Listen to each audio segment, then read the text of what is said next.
uma série de sermões falando sobre Natal. E é inevitável chegar aqui e começar a dizer a respeito do que o Natal não é. E da forma como a gente tem visto o mundo, as pessoas, a mídia venderem um Natal que não existe. E é muito interessante isso, a gente ficar imaginando sobre esse tal espírito de Natal que as pessoas tentam nos vender. A gente ouve o tempo todo que o espírito do Natal venha nascer em você.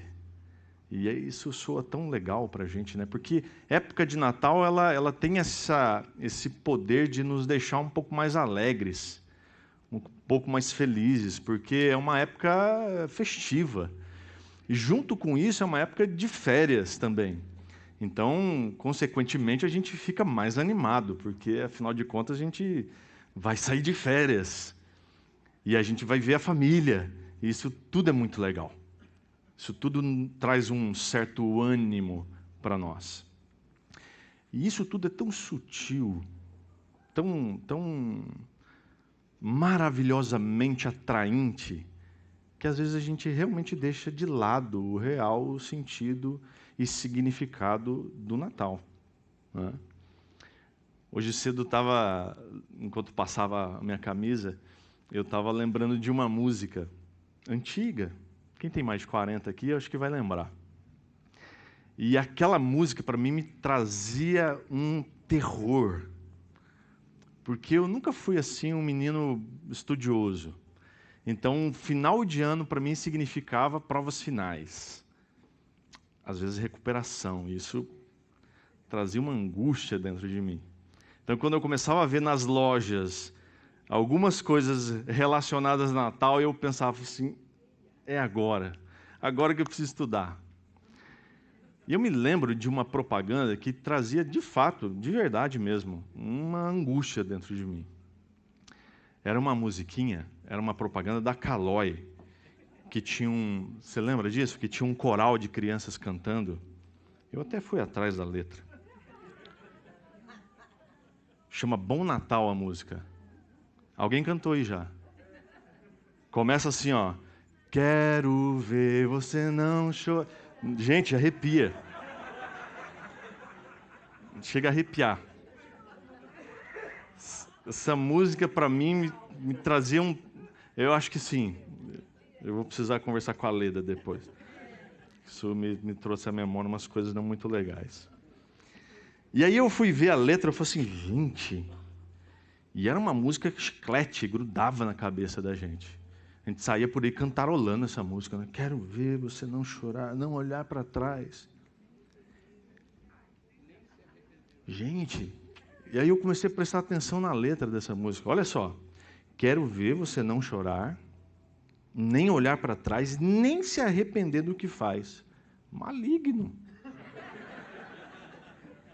Quero ver o amor vencer, mas se a dor nascer, você resistir e sorrir. Aí dá uma maciada, fica legal. Olha só. Se você pode ser assim, tão enorme assim, eu vou crer. Do quê? Que o Natal existe. Que ninguém é triste. E que no mundo há sempre amor. Essa música aqui, para mim, é a mãe da autoajuda. Ó, se você pode ser assim, tão enorme assim, aí assim ele vai crer que o Natal existe. Credo! Eu fiquei chocado com isso, gente. Isso aconteceu agora de manhã, enquanto eu passava a caminho. Imagina a cena. Mas Natal às vezes passa isso pra gente, né? Esse sentimento tão gostoso da gente ser tão grandão, da gente ser enorme, né? E de olhar para trás e não se arrepender. Tá tudo legal, o Espírito de Natal nasceu em mim. Que bom. E isso me deixa feliz, me deixa contente. Mas o Natal que está sendo vendido para a gente é isso aí. É consumismo. E aquele menininho que chega no final e ele canta a última frase, me irritava. Que menininho feliz e eu aqui tão triste de recuperação.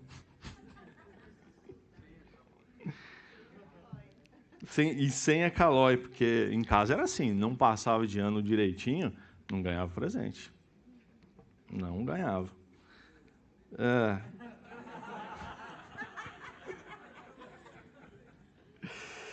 Mas meu propósito aqui é trazer uma reflexão sobre, de fato, o que é esse espírito natalino? O que é esse Natal verdadeiro que eu e você precisamos celebrar? O título da mensagem é esse mesmo, Emanuel, o Deus conosco. Porque é isso que significa um Natal verdadeiro. Nós cantamos aqui, antes do intervalo, do Deus que se esvazia da sua glória e vem habitar no nosso meio. Esse é o Emanuel. E é isso que significa o Natal, do Deus que se esvazia da sua glória para estar no nosso meio. E às vezes isso passa desapercebido, isso fica com uma importância que não é a devida do que isso significa, do que isso representa. E é sobre isso que eu gostaria de conversar com você. Nós precisamos resgatar isso em nosso coração. O problema é que muitas vezes os cristãos, por conta desse consumismo todo que se criou em torno do Natal, às vezes até radicalizam e nem comemoram mais. Então eles decidem não comemorar o Natal, eles não montam a árvore de Natal, eles não colocam enfeite nas suas casas e eles não celebram o Natal. Eu acho que nós podemos e devemos agir nessa época de ano com equilíbrio, pensando de que essas coisas são legais, que mostram e preparam um ambiente legal para o Natal. É muito legal você montar uma árvore de Natal em casa. Aliás, não montei a minha ainda, só essa semana. E você preparar o ambiente, e preparar as pessoas que estão ao seu redor e aquelas que visitam a sua casa, para que o verdadeiro Natal seja pregado e o que ele significa. E esse equilíbrio é saudável. E percebendo sempre, entendendo sempre o que ele realmente significa.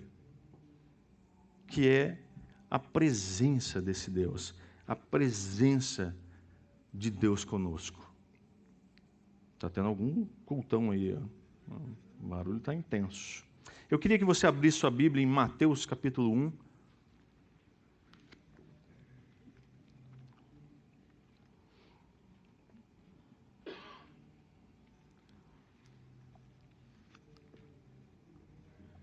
A partir do versículo 18.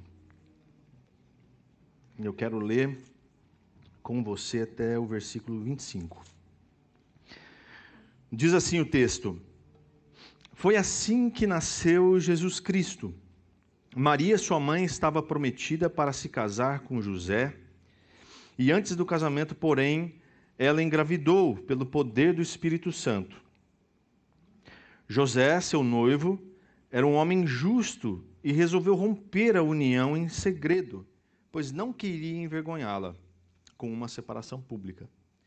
Enquanto ele pensava nisso, um anjo do Senhor lhe apareceu em sonho e disse: José, filho de Davi, não tenha medo de receber Maria como esposa, pois a criança dentro dela foi concebida pelo Espírito Santo. Ela terá um filho e você lhe dará o nome de Jesus, pois ele salvará seu povo dos seus pecados. Tudo isso aconteceu para cumprir o que o Senhor tinha dito por meio do profeta. Vejam, a virgem ficará grávida. Ela dará à luz um filho e o chamarão Emanuel, que significa Deus conosco. Quando José acordou, fez o que o anjo do Senhor lhe havia ordenado e recebeu Maria como esposa. No entanto, não teve relações com ela até o menino nascer, e ele lhe deu o nome de Jesus. Vamos orar? Deus, muito obrigado, Senhor, por esse tempo aqui juntos. Obrigado, Pai, pelo teu amor conosco, Senhor, por ter enviado o teu filho, o teu único filho, a esse mundo, para que ele pudesse, através da sua vida e sua morte, e através da sua ressurreição, nos salvar dos nossos pecados. Obrigado, Senhor, em nome de Jesus. Amém, Senhor. Então, o que importa mesmo para mim, para você, meu irmão, minha irmã, é crer nesse Deus que é conosco, nesse Deus que se esvaziou da sua glória e veio habitar entre nós. Esse poderoso Deus, ele se encarnou para cumprir o seu propósito de nos fazer seu povo e nos resgatar das trevas para a sua maravilhosa luz. Então, Filipenses capítulo 2, versículos 6 e 7, nos diz o seguinte, presta atenção nisso. Embora sendo Deus, ou seja, existindo na forma de Deus, não considerou que ser igual a Deus, estou lendo na NVT, fosse algo a que devesse se apegar. Em vez disso, esvaziou a si mesmo, assumiu a posição de escravo, a forma de escravo, e nasceu como ser humano, quando veio em forma humana. Imagina essa cena de um Deus que é todo-poderoso, que está entronizado no céu, cheio de glória. E quando o pai diz para o filho, filho, a hora é agora, porque eu quero resgatar o povo que é meu.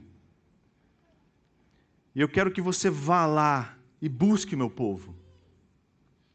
Imaginar esse Deus cheio de glória, levantar do seu trono, tirar a sua coroa majestosa, tirar o seu manto glorioso e pendurar naquele cabide celestial, se esvaziando de toda a sua glória, para vir ser plantado como um embrião dentro do ventre de uma moça que ele mesmo havia criado. Isso para mim é poderoso demais. Demais. Um Deus que não considerou que o ser igual a Deus fosse algo que devesse se apegar. Ele decide se esvaziar disso. E aí ele vem em forma de embrião e fica ali, 9 meses, no ventre daquela moça. Ele fica ali, ele cresce, ele nasce de parto provavelmente normal. Eu acho meio difícil ter uma cesárea naquela época. Com todas as dificuldades que existem num parto que é normal, de dores. Ele nasce, provavelmente ele vai chorar. E esse Deus agora é um bebê indefeso, que agora vai mamar na sua mãe, ele vai sujar as fraldas também. Você consegue imaginar um Deus que é cheio de glória se submeter a isso? Se submeter a essa vida? Que às vezes a gente olha para trás e fala assim, nossa, que vida! Que vida! Esse Deus fez isso. Esse Deus, ele não considerou que ser igual a Deus fosse algo a que devesse se apegar. Mas ele nasceu.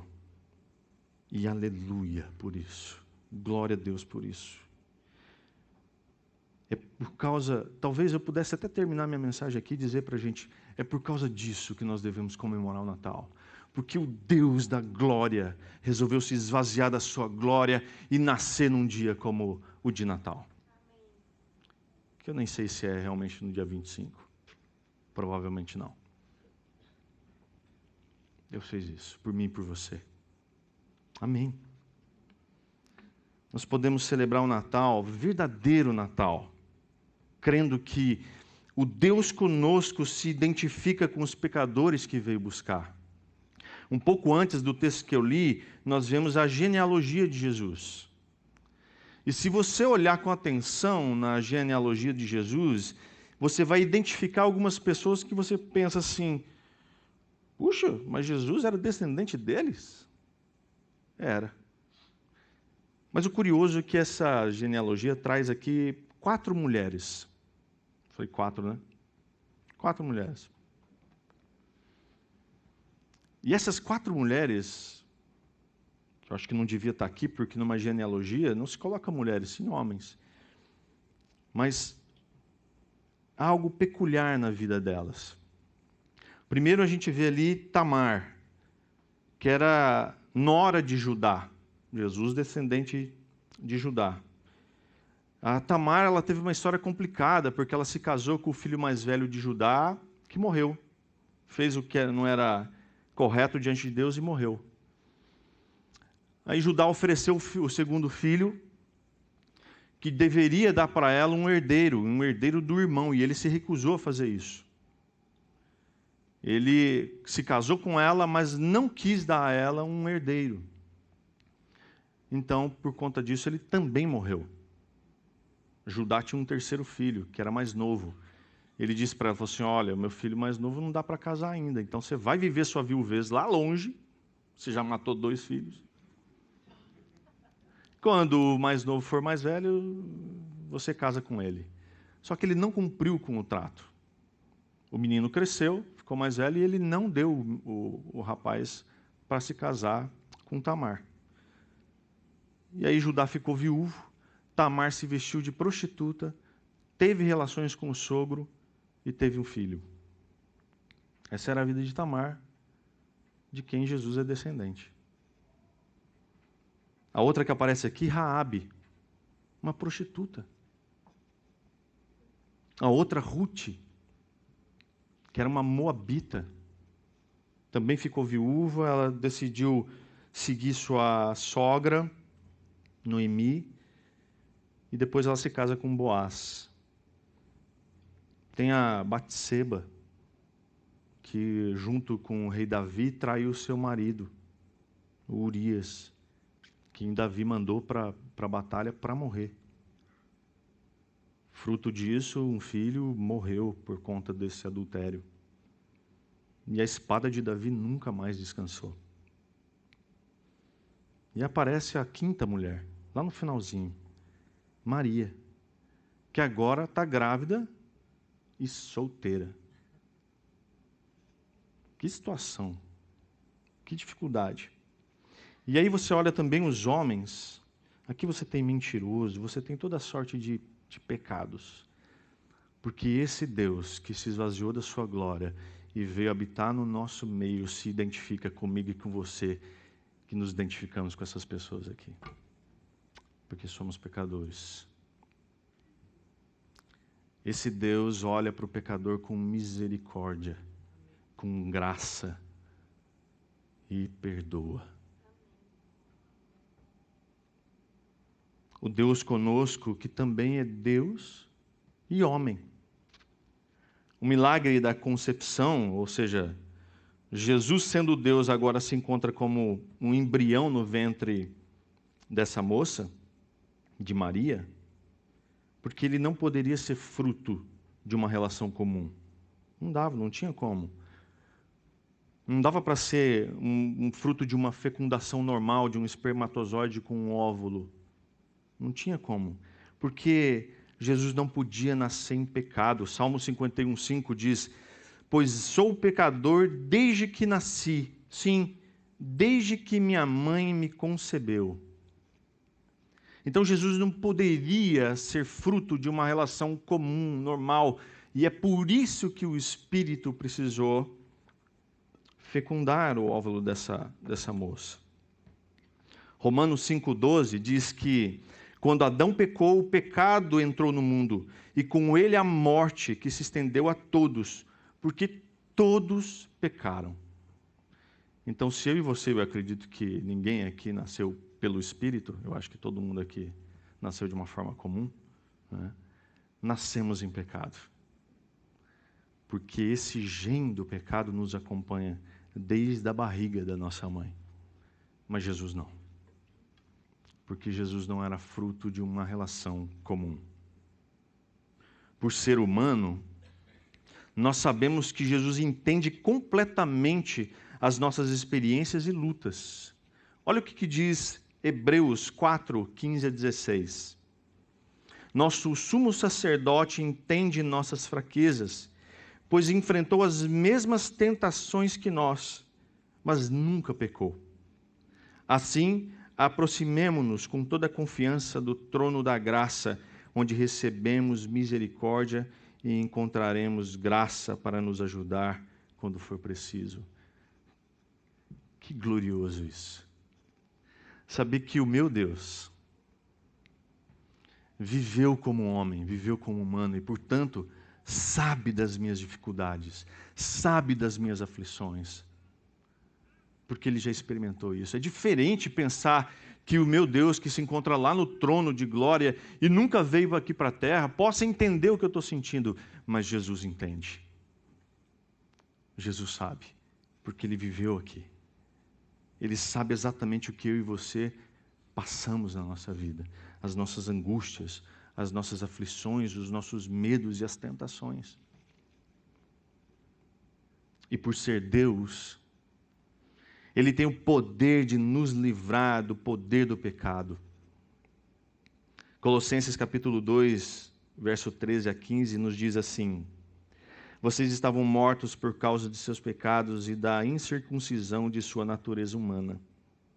Então Deus lhes deu vida com Cristo, pois perdoou todos os nossos pecados.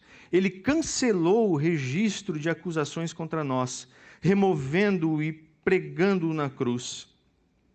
Desse modo, desarmou os governantes e as autoridades espirituais e os envergonhou publicamente ao vencê-los na cruz.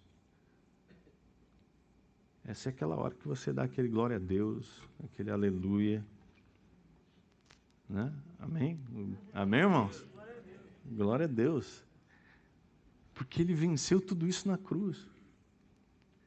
Gente, eu estou falando do Deus que se esvaziou da sua glória, veio na barriga de uma moça, nasceu, viveu a sua vida e venceu o pecado na cruz. E nos deu salvação. Como Deus, Ele tem esse poder. Como homem, Ele tem o poder de nos entender. Aleluia! Glória a Deus! Esse é o nosso Deus, querido. Se isso não nascer no seu coração, então o Natal não existe. E todo mundo é triste. E no mundo não vai ter amor. O Deus conosco, Ele ama a justiça. José era um homem justo. E por ser justo, ele decide romper com Maria em segredo. Por que ele quis romper com ela em segredo? Porque ele não queria envergonhá-la. A noiva dele estava grávida. E ele nunca tinha tido relação com ela. Nunca tinha tido intimidade com ela. Apesar de estar noivos, e o noivado aqui é coisa séria. O noivado aqui é aliança, é compromisso de casamento. Então eles já se tratavam como marido e mulher. E de repente ela aparece grávida. Então, José não queria desconfiar de Maria e também não queria que as pessoas desconfiassem. Porque sabe qual é a pena para adultério? Apedrejamento. Então ele sabia que se qualquer coisa que vazasse dali, daquela conversa que ele tinha com ela, quando ela chegou e disse para ele: José, meu noivo, eu estou grávida. Imagina que o mundo de José acabou ali. Desabou. Porque ele amava tanto essa moça, que aquela notícia significaria que ela seria apedrejada e haveria vergonha. Muita vergonha. Quantos homens no lugar de José teriam agido de uma forma diferente? Talvez entregue essa mulher para o apedrejamento, para o julgamento. Quantos que, se sentindo traídos, não teriam exposto essa mulher à vergonha? E José considera ali duas coisas. Talvez uma. Mas na cabeça dele havia duas opções. Uma era entregá-la ao julgamento. E a segunda era abandoná-la em segredo. Para que não houvesse esse tipo de problema para ela. Mas Deus sempre age com uma opção que não é a nossa. Às vezes a gente olha ao nosso redor e a gente não enxerga as opções que vão ser boas. Mas quando a gente está conectado nesse Deus, que entende as nossas fraquezas, entende as nossas necessidades, Ele sempre nos mostra a sua solução. No verso 20, diz assim: enquanto ele pensava nisso, um anjo do Senhor lhe apareceu em sonho e disse: José, filho de Davi, não tenha medo de receber Maria como sua esposa. A terceira opção, José, meu caro, é casar com ela. E não tenha medo disso. Porque a criança que está no ventre dela é diferente. Então Deus envia um anjo para mostrar a José o que Deus estava fazendo. E Deus chama José de filho de Davi, que é justamente para nos mostrar aqui, Mateus está escrevendo para judeus. Então é importante que isso apareça aqui, para que eles entendam a descendência real de Jesus. Então, José, filho de Davi, você que é descendente de Davi, presta atenção. Se prepara o seu coração, porque eu vou te dar um anúncio de um milagre. A criança que está no ventre da sua noiva é fruto do Espírito Santo. É fruto de algo maravilhoso que Deus está fazendo. Ele é Jesus, o Deus que salva. E é interessante a gente olhar nesse texto e perceber que diz assim: não tenha medo de receber Maria como sua esposa, pois a criança dentro dela foi concebida pelo Espírito Santo.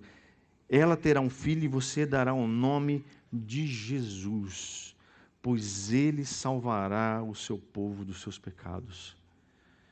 Eu imagino que no coração de José deve ter vindo uma alegria, uma exultação tão grande de saber que a sua amada, a sua esposa, foi escolhida, e ele também, como família, escolhidos para receber o Deus da glória, que agora decide habitar no nosso meio. E esse Deus é chamado de aquele que salva, o Deus que salva. Isso é precioso demais. Porque esse Deus conosco é um Deus que cumpre a sua palavra. O texto de Mateus, ele nos mostra que aquilo que estava acontecendo na vida de José e Maria havia sido proferido pelo profeta Isaías, há muito tempo atrás. Ele diz assim, vejam, isso está lá em Isaías, capítulo 7, versículo 14. Vejam, a virgem ficará grávida, ela dará à luz um filho e chamarão Emanuel, que significa Deus conosco. Deus havia dito e Ele está cumprindo agora. A virgem está grávida e aquele que está no ventre dela é o Emanuel, o Deus conosco, o Deus que agora está no nosso meio, o Deus que habita conosco. Isso é precioso. E junto dele vem a maior das promessas. A maior das promessas de Deus para mim, para você é essa: pois ele salvará o seu povo de seus pecados. Que glorioso. E o Deus conosco, Ele também ama a obediência.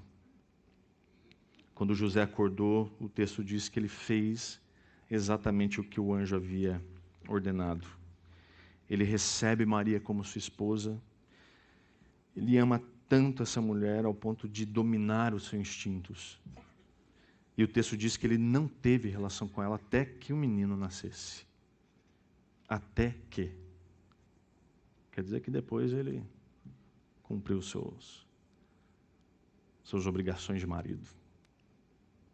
Ele viveu feliz com a sua esposa. Então, quando o menino nasceu, ele lhe deu o nome de Jesus. O Deus conosco, o Deus que salva. Então, querido, eu queria perguntar para você nessa manhã. O que é que você tem celebrado no Natal? O que é que tem alegrado o seu coração? Será que é o ambiente favorável à alegria, confraternização?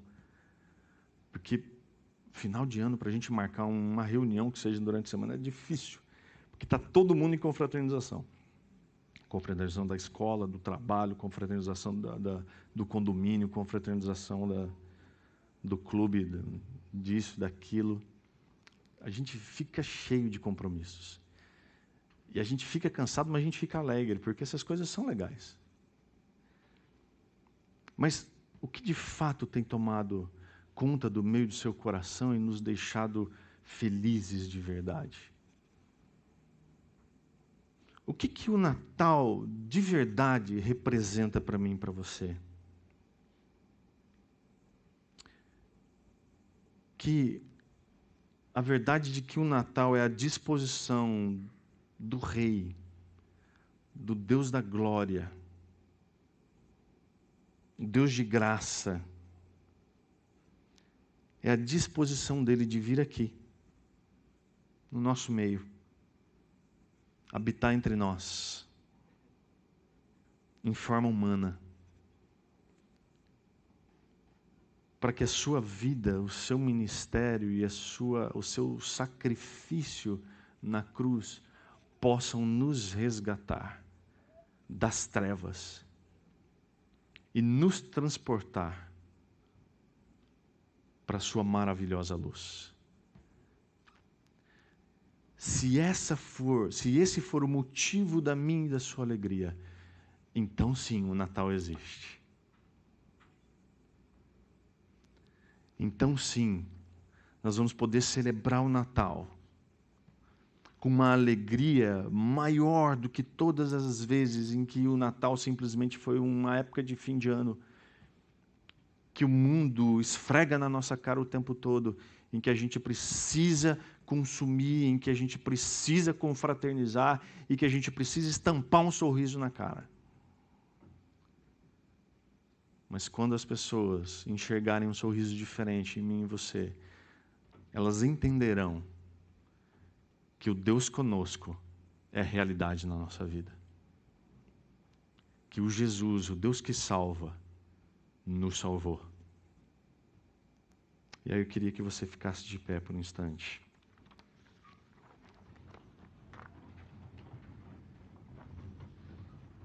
Helen, rola aquela música de novo antes do abrir mão da sua glória. Nome sobre todo nome. Pronto. E eu queria que a gente cantasse essa música de novo. Uma cilada para eles, não estava combinado isso não.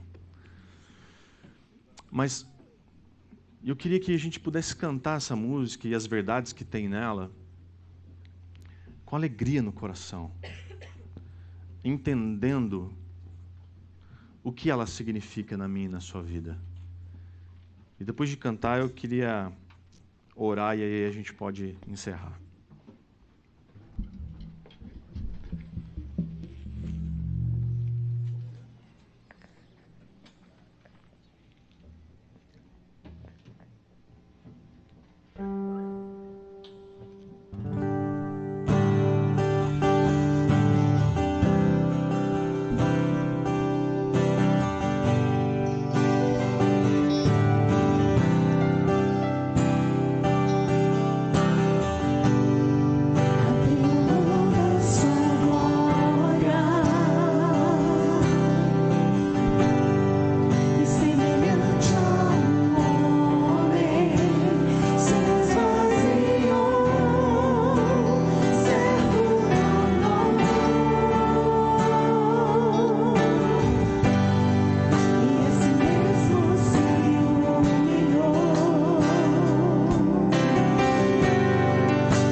debaixo da terra,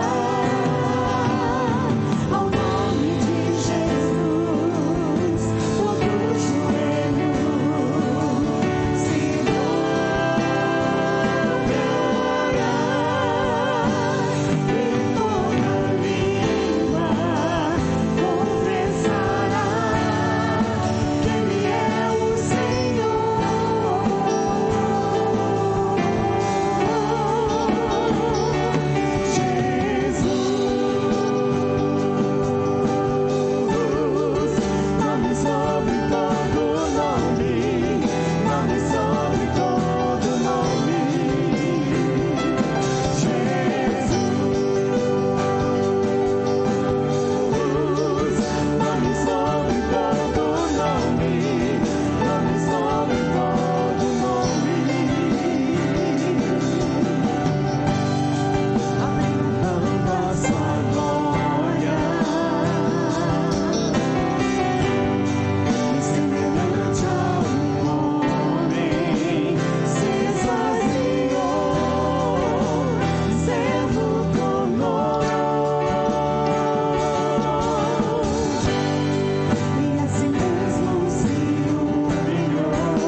Debaixo da terra,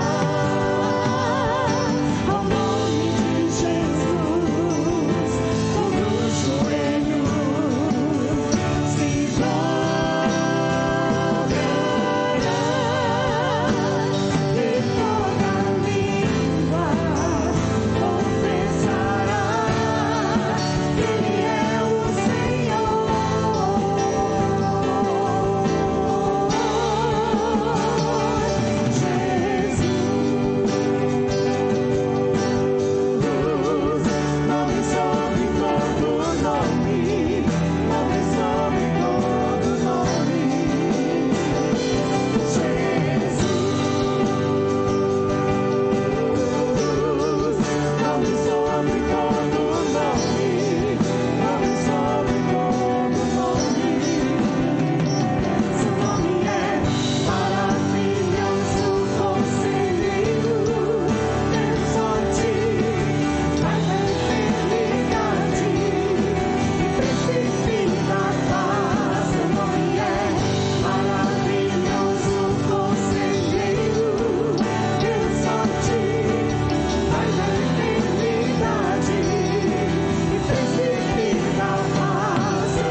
Feche teus olhos por um instante.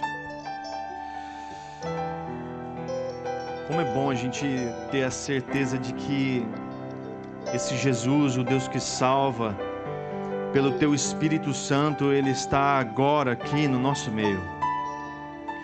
E Ele está olhando para mim e para você, desejoso de que eu e você tenhamos um relacionamento com Ele, que seja um relacionamento íntimo, verdadeiro.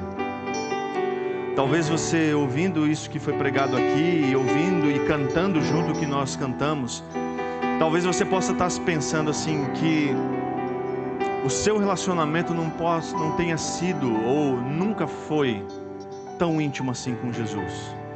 E de que você deseja conhecê-lo mais. De que você deseja conhecer esse Jesus que é o Deus conosco. Conhecer esse Jesus que é o Deus que salva. Então, meu irmão, minha irmã, eu quero te dizer que a oportunidade é agora, é hoje, é nesse instante. É esse domingo.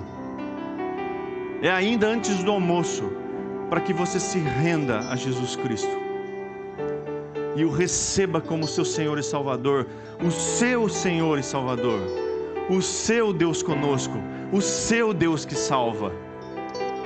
Então, em nome de Jesus, meu irmão, minha irmã, se você ainda não tem esse relacionamento com Jesus, eu gostaria que nessa hora você abrisse seu coração e o recebesse como seu Senhor. Eu queria que você fizesse essa oração simples agora, convidando esse Jesus para morar em seu coração pelo seu Espírito Santo, convidando Jesus para ser o seu Senhor, para ser o seu Deus, para ser o seu Salvador. Faça isso agora, eu quero te dar esse tempo.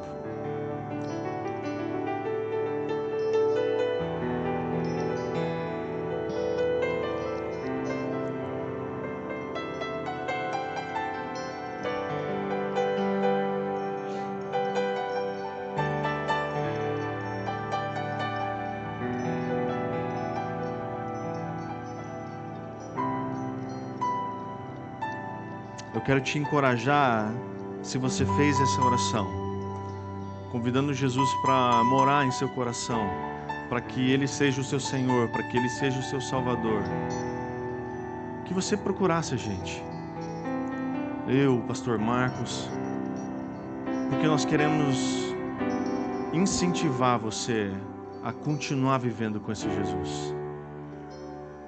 Porque eu tenho certeza absoluta, eu posso te garantir isso, que a sua vida nunca mais vai ser a mesma.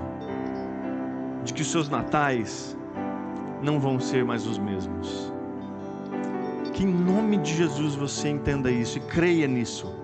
Creia que esse Deus que se esvaziou da sua glória veio habitar nesse lugar, nessa terra, para nos salvar, para te salvar. Então, em nome de Jesus, nos procure. Venha dizer a respeito da sua fé e daquilo que você deseja conhecer desse Jesus. Pai, muito obrigado, Senhor, por essa manhã. Obrigado pela Tua palavra, Senhor, que foi pregada e cantada. Obrigado, Senhor Jesus, por ser esse Deus que é conosco. Esse Deus que não está indiferente às nossas dificuldades, às nossas lutas, às nossas angústias, os nossos medos, os nossos fracassos. O Senhor não está indiferente. O Senhor se importa e se identifica com pecadores como nós. Obrigado, Senhor, pela Tua salvação. Obrigado porque o Senhor um dia permitiu que o Seu sangue fosse derramado na cruz, para que nós pudéssemos ser resgatados das trevas e transportados para a Sua maravilhosa luz. Nós Te adoramos, Senhor Jesus. Que o Senhor seja adorado nesse Natal. Que o Senhor seja entronizado em nossas vidas, nas nossas famílias, no nosso trabalho e na nossa igreja, para que o Senhor receba toda a honra e glória devida. Nós Te louvamos, Senhor. Nós Te louvamos, Deus. Te amamos, Senhor. Te amamos, Deus. Obrigado, Jesus. Amém, Senhor. Amém. Amém, queridos. Que Deus abençoe você nesse dia. Que Deus te dê uma semana abençoada. Que Deus faça florescer em seu coração um verdadeiro espírito de Natal. que é o Deus conosco, o Deus que salva. E que Ele possa ser visto em você nesses dias, para que pessoas possam vir a conhecer esse Deus através da sua vida. Que em nome de Jesus isso seja uma verdade na minha e na sua vida. Amém? Deus abençoe você. Hoje à noite a gente tem mais um culto às 19 horas. Que Deus abençoe você.